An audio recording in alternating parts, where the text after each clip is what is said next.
is day 30 for me. That means this is episode 28. And we're going for a walk at the park. Nice day, beautiful day.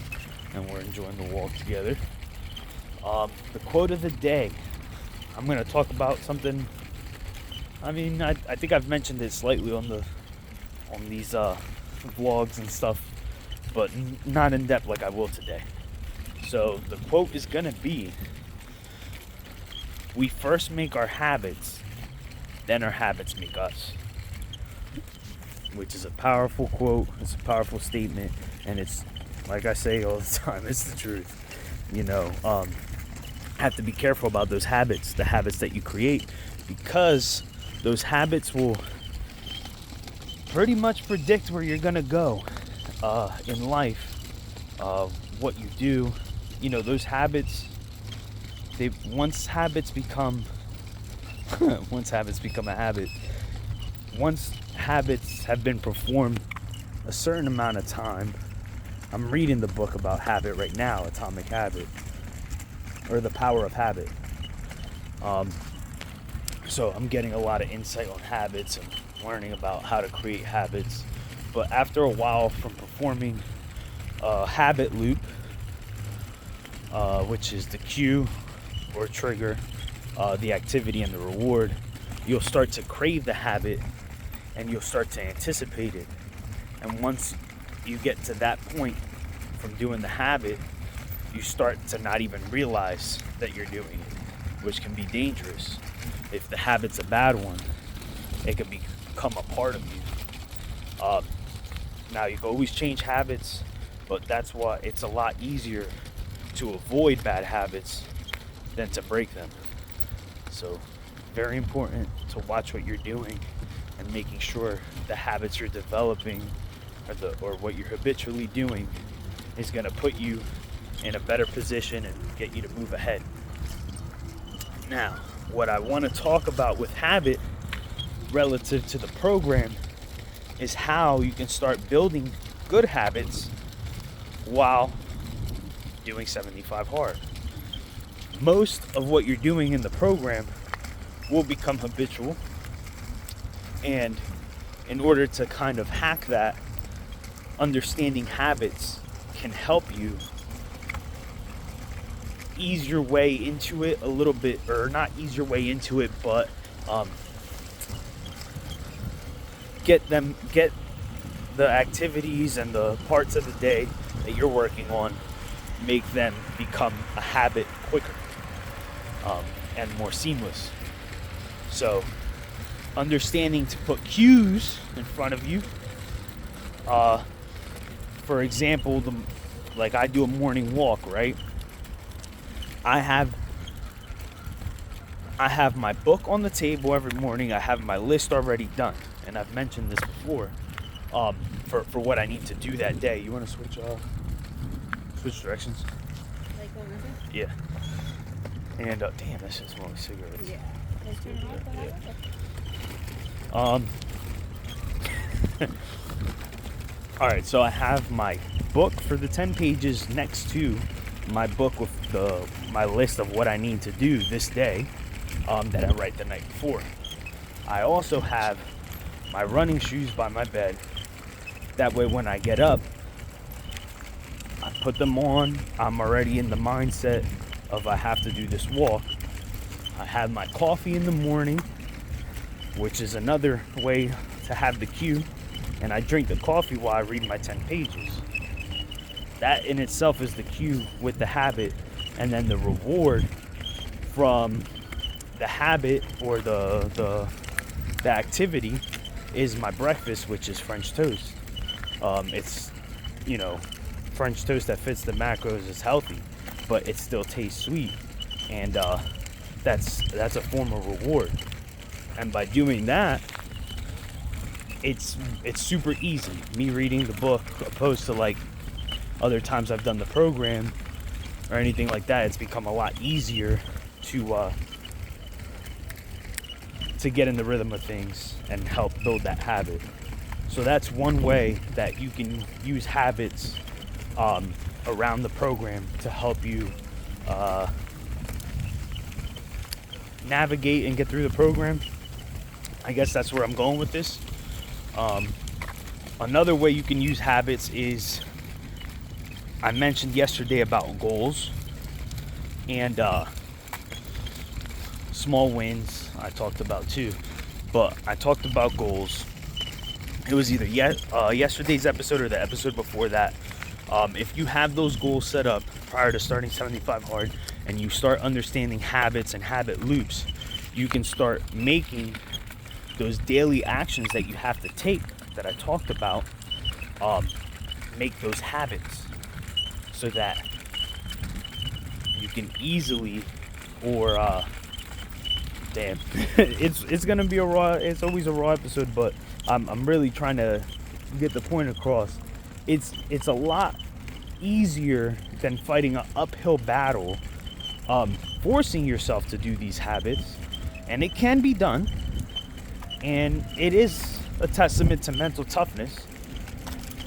But you can also ride the wave by almost hacking the way your brain works to develop habits around the things you need to get done in order to accomplish those goals, where it's not taking you as much effort, it's feeling a lot more seamless, and it's just a smarter way to do things.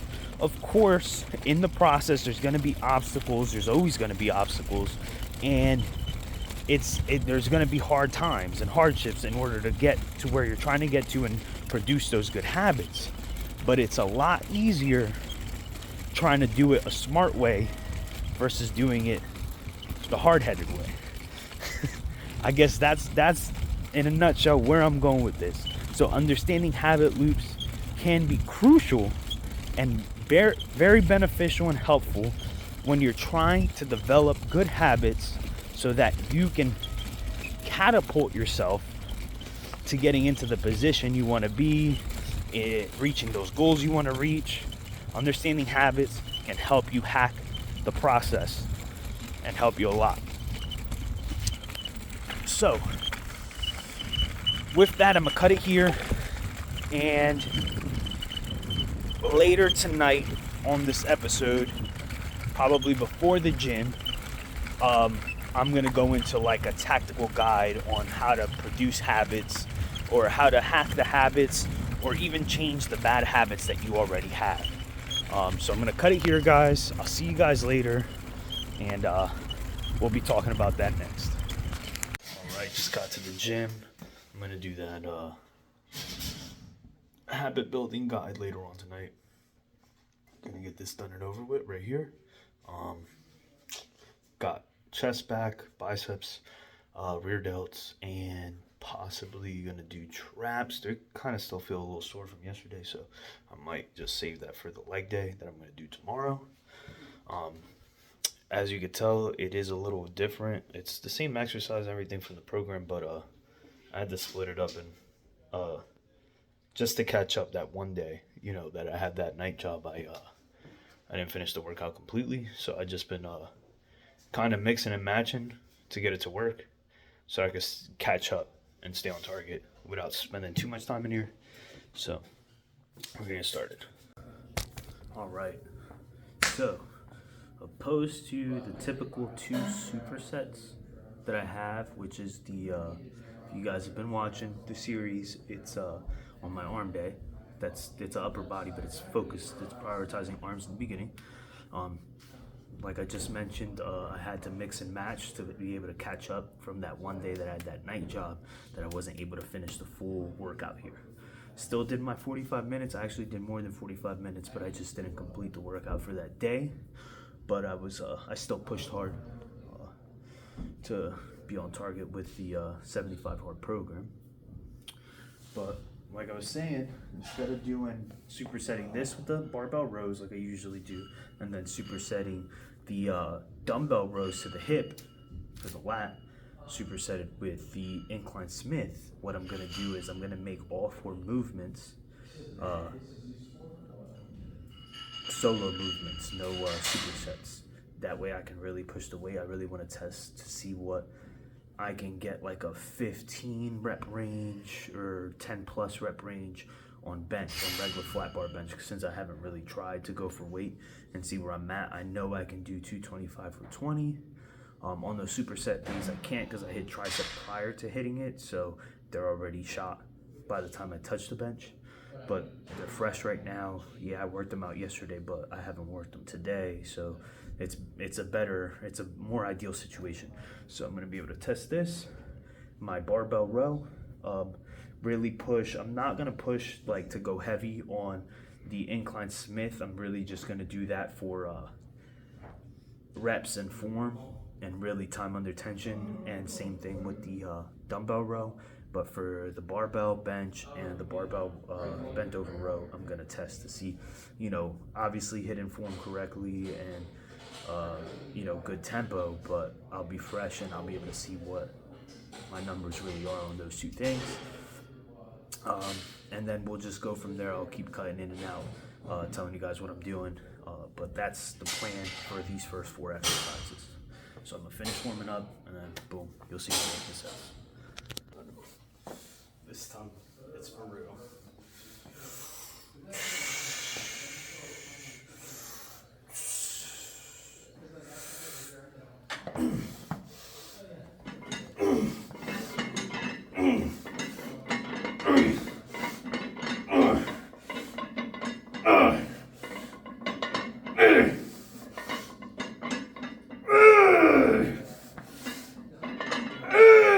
Come on.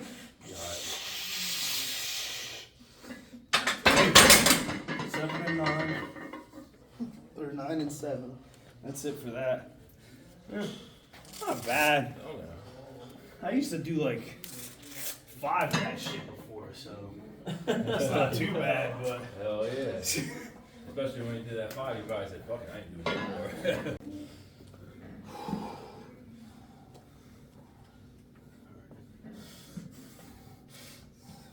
Let's get in here, get this done. See what I can get.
Hey!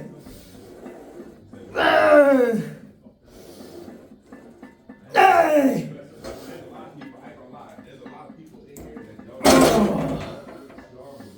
Yeah. Football squad, only thing good as in your freaking squads and shit.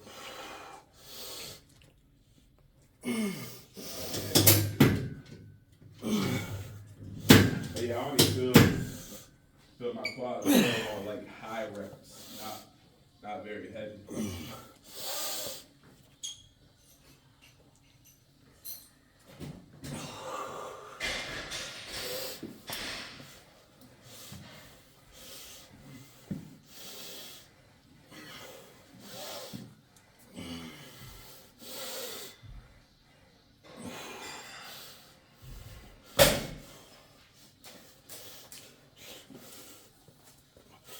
Pull-ups. That's what I need them for.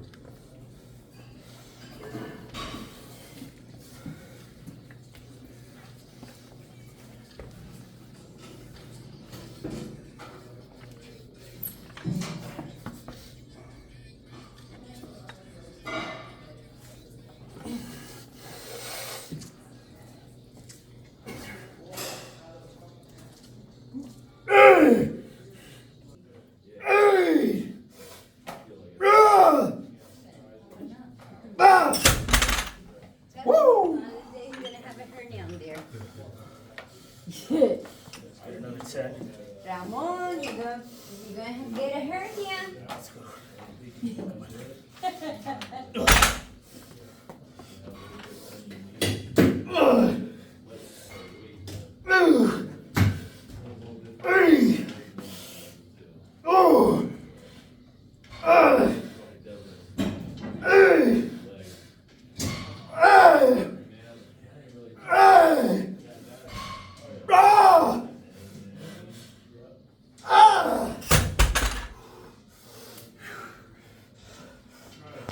All right. So I did those 4 movements.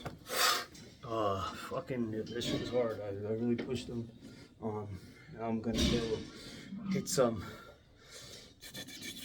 I'm gonna do some biceps and some rear delts and some calves. So I'm gonna start that now. The calves and the rear delts, I'll superset since they're not together connected. That'll be good, and then I'll finish off with some biceps at the end because my biceps, they just healed, so I don't wanna. I'll do biceps first. Okay, because I'm Yeah, I gotta get out of here. Are you making some fucking footage? Done. Let's get this shit going. Alright, guys, you enjoy yourself. You getting out of here? Yeah. Alright, no? Well, if I see you around, see you, man. Oh, definitely. I would have been in a little early. I was busy. Yeah, I'm going around this time. Maybe a hair earlier.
They already hung up.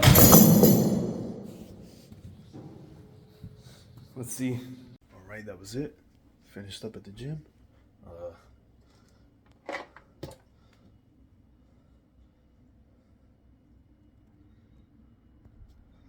Post-workout. And then I got one more meal after this. I'm going to cut it here. All right, finished up at the gym. Killed the workout.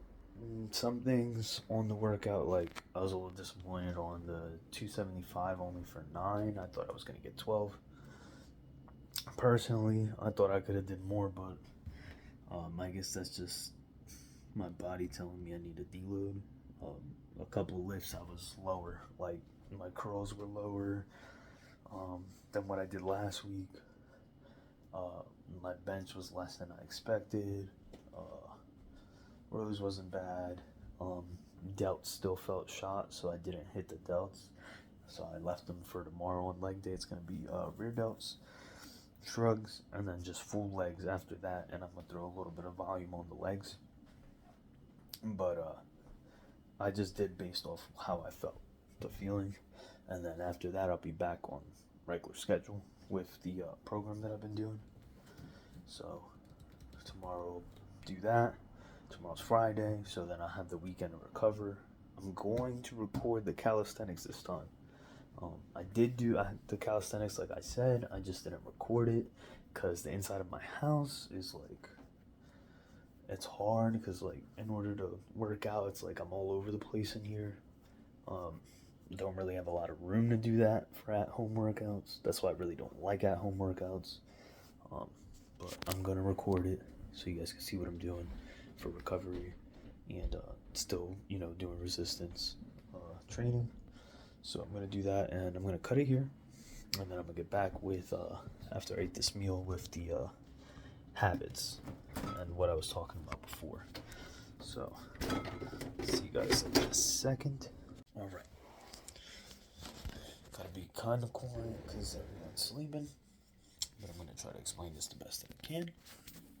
So when it comes to a habit, there's 3 to 4, depending on how ingrained the habit is. There's 3 to 4 parts to your habit. The overlapping one is the craving. Once you've had a habit long enough, you start to crave the habit and anticipate it. That's when your habit becomes like, I guess, borderline an addiction in some ways. So you have your cue, and that is the event that triggers the habit or what causes you to impulse on that habit. The one that I said is like kind of like the floater is the craving or the anticipation, but the best way to describe it is craving. And that's the desire for the particular state or outcome, or like the desire for the action. The response, or the third one is the response or the actual routine, right? And that is like the thought or the what you do, right? And then the fourth part, which is the reward, which is the payoff, what you get from doing it, all right. So now that you understand the 4 parts, right? 3 to 4, but really if you've got a bad habit and you're trying to change it, it's probably 4, right? All right. So the way you want to remove the bad habit is you're going to want to, let's see here, for the cue, you want to, for like a new habit, the cue, you want to make it obvious or have it in front of you. Have it constantly in front of you. That way you're constantly seeing it. That way you have that cue there.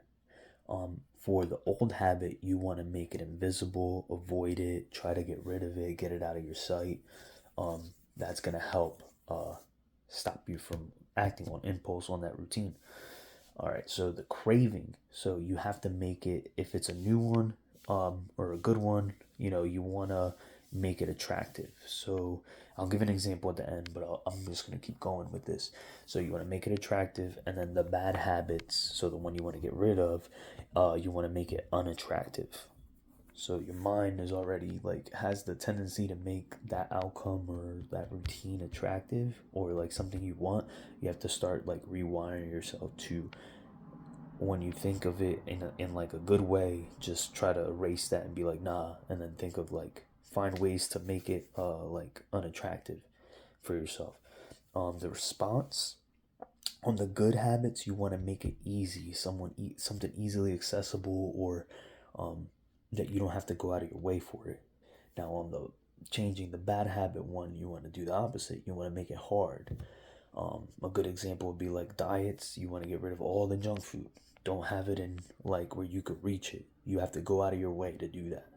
Now, healthy foods, you want to put them in front of you so they're easily accessible. So if you're hungry, instead of grabbing, some donuts, you got some vegetables there or fruits.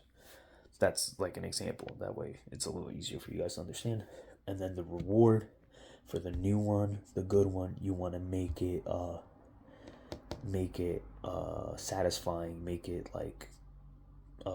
good, enjoyable. And then for the other one, you have to try to make it unsatisfying, make it this kind of sucks. Or after you eat the donut, be like, fuck, this is shitty, I feel like shit now, something like that. It's just examples just to give you an idea of what I mean. So boom, define the behavior. I do have notes here. I'm not gonna act like I don't.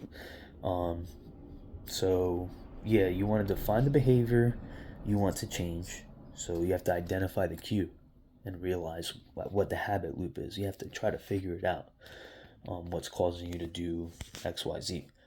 And then you want to come up with ways to make that old behavior, to discourage it, or like make it ugly, make it something like that's gonna, like, to try to stop yourself from doing it. Try to identify behavior you'd like to replace it with. So the response, so we're talking response here, or the routine. You want to try to replace it with something else. So if you have a cue, right, and because there's a couple different ways to get rid of old habits and change them. Like, you could probably keep the cue and just replace the routine, or you could replace it altogether. You could replace the reward. You could interchange it, but you can only change one part of it, or you have to try to get rid of it completely. It's easier to change a routine than to get rid of it completely. So, like, modify it, because it's already there in your brain, because the way habits work with your mind and everything. Come up with ways to encourage the new behavior. So rewards, the way you see it. So, like, the craving, like, try to encourage that routine, make it something like you kind of like fantasize about. And then put those strategies, once you figure everything out, put the strategies to work and make adjustments after that, because it might not work the first time and you might have to keep switching and change the moving parts of it. But this is a way for you to, change a bad habit, replace it, make a new good habit. So now I'm just gonna go off the cuff and, like, that was basically the parts of it. I'm gonna talk about how to give some examples, right? So I did the diet one, which is pretty easy. So let's say I have a tendency to snack on stuff, right? When I see the donut box, I grab a donut and eat it because it tastes good, and the reward is the sugary rush that I get out of it. The cue is seeing the box, and then I anticipate it because I'm used to eating, junk food, and then the actual action is me eating the donut. Now, what I could do is let's see here. I could remove the cue completely, get rid of the junk food. That's probably the easiest way to me. That makes sense to me. That would be the easiest way. Another way you could do it is, so what you could do is, when you see the junk food and you start to crave that junk food, replace the donut with a fruit. So you'll still get that sweet rush because there is sugar in fruits, but it's from a healthier source than eating it from the donut, right? And try to replace. So you have the same cue, but you're replacing the routine, which is the eating of the donut. And then, try to have that same fulfillment that you get out of eating the donut originally, or the junk food. All you're doing is changing. Instead of eating the junk food for that habit, you're eating the fruit. That's another way you could do that. If you do eat the donut, what you can try to do is, whenever you eat junk food, like, you can, you should feel crappy about it after, because you're trying to replace that. Another thing you could do is, like, the craving, try to switch that. So when you see the donut box, right? This is just an example, but you can probably, from me demonstrating this and giving the example and changing all the moving parts, you'll probably be able to translate that into another thing. Leave a comment below, on the video, if you think this is a good explanation or not, or if you still need help. I'll do my best to help, but I'm going to continue with what I was saying. The craving, right? You see the donut, and then you think about eating the donut. Instead of thinking about the reward you're going to get from the donut of the rush and the sugar, start thinking about a very unappealing, unattractive you, like being fat as hell. I'm serious. Like, this is what I would do. Obese, can't get up off the bed, like super, like obnoxiously just, disabled from big fat, like something something serious. Like you really have to try to, change your mind and perspective on like how you see those donuts. So I talked about hiding the cue. I talked about using the cue and switching what you're eating to something healthier. I talked about making it unattractive, and then the reward, just make it unsatisfying, like I said. So that's pretty much all four parts, interchanging them. Um, in the book, because I am reading the book, which is right here. So I'm not all the way done the book, but I have read it before. This time I'm actually taking really good notes on it, but this is it. It's called The Power of Habit, and it's by Charles Duhigg. It's a really good book. It goes in depth about the science of it, and then it gives practical examples and stuff like that from what I remember from last time reading it. So it's a good book. I'd look into it. I'd probably get it and read it just like one more. It's a really good book. But yeah, I'm ending here. It's already been 10 minutes, but hopefully that gives you guys a good idea, some examples, and understanding cues, habit loops, and how to change them. All right.